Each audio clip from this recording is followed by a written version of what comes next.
O livro de Gênesis é o primeiro livro da Bíblia e a sua história se divide em duas partes principais. Os capítulos de 1 a 11 contam a história de Deus e do mundo inteiro. Depois temos os capítulos de 12 a 50 que realçam a história entre Deus e apenas um homem, Abraão, e a sua família.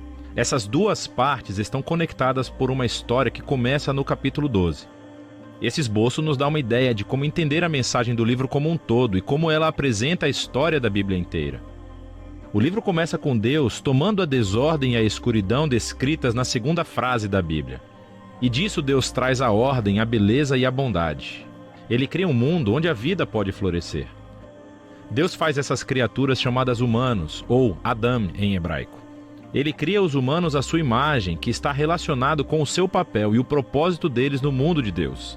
Os humanos são criados para refletirem o caráter de Deus no mundo. Eles são nomeados como representantes de Deus para governar o seu mundo em seu nome, o que, nesse contexto, significa aproveitar todo o seu potencial, cuidar dele e torná-lo num lugar onde ainda mais vida possa florescer. Deus abençoa os humanos. Essa é uma palavra-chave nesse livro. Deus lhes dá um jardim, um lugar onde podem começar a construir esse novo mundo. A parte importante é que os humanos têm uma escolha sobre como vão construir esse mundo, representada pela árvore do conhecimento do bem e do mal. Até agora, Deus forneceu e definiu aquilo que é bom e o que não é. Mas agora Deus está dando aos humanos a dignidade e a liberdade de escolher. Será que eles vão confiar na definição de Deus para o bem e o mal? Ou vão buscar autonomia e definir bem e mal por conta própria? É um risco muito grande. Rebelar-se contra Deus é abraçar a morte, porque você está se afastando do próprio doador da vida. E isso é representado pela árvore da vida. No capítulo 3, uma figura misteriosa, a serpente, entra na história. A única coisa que sabemos sobre a serpente é que ela é uma criatura que Deus fez. Torna-se claro que é uma criatura em rebelião contra Deus. Ela quer levar os humanos à rebelião e à morte. A serpente conta uma história diferente sobre a árvore e a escolha. Ela diz que buscar conhecimento sobre o bem e o mal não trará a morte, mas sim irá garantir a vida e se tornarão como Deus. Agora, isso é uma ironia trágica porque sabemos que os humanos já são como Deus. Foram feitos para refletir a imagem de Deus. Em vez de confiar em Deus, os humanos buscam a própria autonomia. Eles escolhem o conhecimento do bem e do mal para si e, instantaneamente, toda a história fica fora de controle. A primeira perda acontece nas relações humanas. E, de repente, o homem e a mulher entendem o quão são vulneráveis. Eles não podem nem confiar um no outro. Eles fazem roupas e se escondem um do outro. A segunda perda acontece na intimidade entre Deus e os humanos. Eles correm e se escondem de Deus. Quando Deus os encontra, eles começam um jogo de culpar um ao outro sobre quem iniciou essa rebelião. E nesse momento a história para. Há uma série de poemas curtos nos quais Deus declara, primeiro para a serpente e depois para os humanos, as consequências trágicas dos seus atos.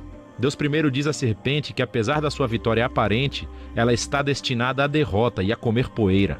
Deus promete que um dia uma semente, ou seja, um descendente, virá da mulher e dará um golpe letal na cabeça da serpente.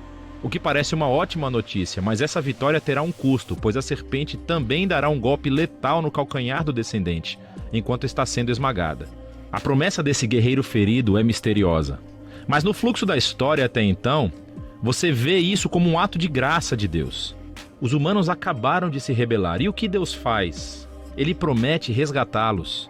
Mas isso não elimina as consequências das decisões do ser humano. Deus informa que agora os aspectos da sua vida conjunta, tanto na vida em casa como no trabalho, serão cheios de tristeza e dor por causa da sua rebeldia, o que levará à morte. E a partir daqui, a história só piora. Os capítulos 3 a 11 traçam o efeito crescente da rebelião e das relações humanas fraturadas em todos os níveis. Há uma história sobre dois irmãos, Caim e Abel. Caim tem tanta inveja do seu irmão que quer matá-lo. Deus adverte Caim que não caia na tentação, mas ele faz isso de qualquer maneira. Ele mata o seu irmão no campo. Caim então constrói uma cidade onde reinam a violência e a opressão. Tudo isso culmina na história de Lameque. Ele é o primeiro homem da Bíblia a ter mais de uma esposa. Ele as acumula como sua propriedade. E entoa uma breve canção sobre como ele é ainda mais violento e vingativo do que Caim. Depois disso, temos uma história estranha sobre os filhos de Deus, que poderia se referir a seres angelicais do mal ou aos antigos reis que alegavam descender dos deuses. Como Lameque, eles adquiriram tantas esposas quanto quiseram e geraram os Nefilim, grandes guerreiros dos tempos antigos. Qualquer que seja a interpretação correta, o ponto principal é que os humanos estão construindo reinos que enchem o mundo de Deus com violência e ainda mais corrupção. Em resposta a essa corrupção, sabemos que Deus está profundamente triste. A humanidade está destruindo o seu belo mundo e se destruindo uns aos outros. Então, num ato ímpeto de proteção da bondade que existe no seu mundo, Deus limpa a maldade humana com um grande dilúvio. Mas existe um humano inocente a quem ele protege, Noé, e toda a sua família. Ele nomeia Noé como um novo Adão. Ele repete a bênção divina e envia Noé pelo mundo afora. Mais uma vez, temos grandes expectativas, mas Noé falha, também no jardim. Ele vai e planta uma vinha e fica bêbado até perder os sentidos. Então, um de seus filhos, Cam, faz algo vergonhoso ao seu pai na tenda. Aqui temos o nosso novo Adão, nu e envergonhado, justamente como o primeiro.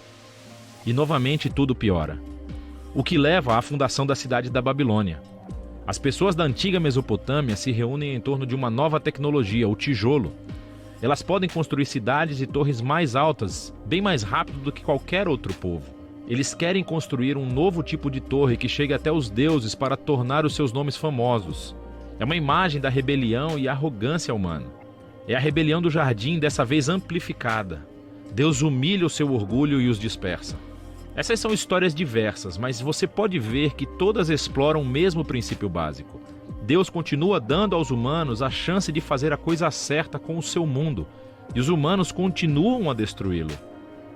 Essas histórias afirmam que nós vivemos num mundo bom, que tornamos mal, e escolhemos definir o bem e o mal por conta própria. Todos nós contribuímos para esse mundo de relacionamentos rompidos, levado ao conflito e à violência e, finalmente, à morte. Mas há esperança. Deus prometeu que um dia um descendente viria, o guerreiro ferido, que derrotará a raiz do mal. Apesar da maldade humana, Deus está decidido a abençoar e a salvar o seu povo.